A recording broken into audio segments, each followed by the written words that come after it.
Canon Pixma G2010 all in one പ്രിന്ററിൽ passport photocopy എങ്ങനെ എടുക്കാമെന്ന് നോക്കാം.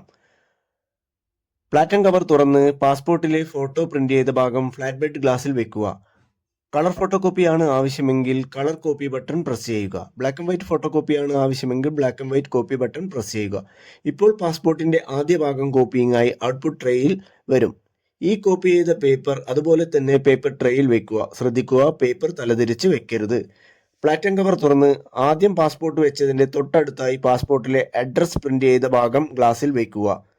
ഇവിടെ ശ്രദ്ധിക്കേണ്ട കാര്യം, ആദ്യം കോപ്പി ചെയ്തപ്പോൾ ഒറിജിനൽ വെച്ചതിന്റെ നേരെ തലതിരിച്ചായിട്ടാണ് പാസ്പോർട്ടിലെ അഡ്രസ് പേജ് ഗ്ലാസിൽ വെക്കേണ്ടത്. കോപ്പി ബട്ടൺ പ്രസ് ചെയ്യുക. ഇപ്പോൾ നിങ്ങളുടെ പാസ്പോർട്ട് A4 പേപ്പറിൽ കോപ്പിയായി ഔട്ട്പുട്ട് ട്രേയിൽ വന്ന് വീഴും. ഒറിജിനൽ കോപ്പി ചെയ്യാൻ ഗ്ലാസിൽ വെക്കുന്ന ഡയറക്ഷൻ പ്രത്യേകം ശ്രദ്ധിക്കുക.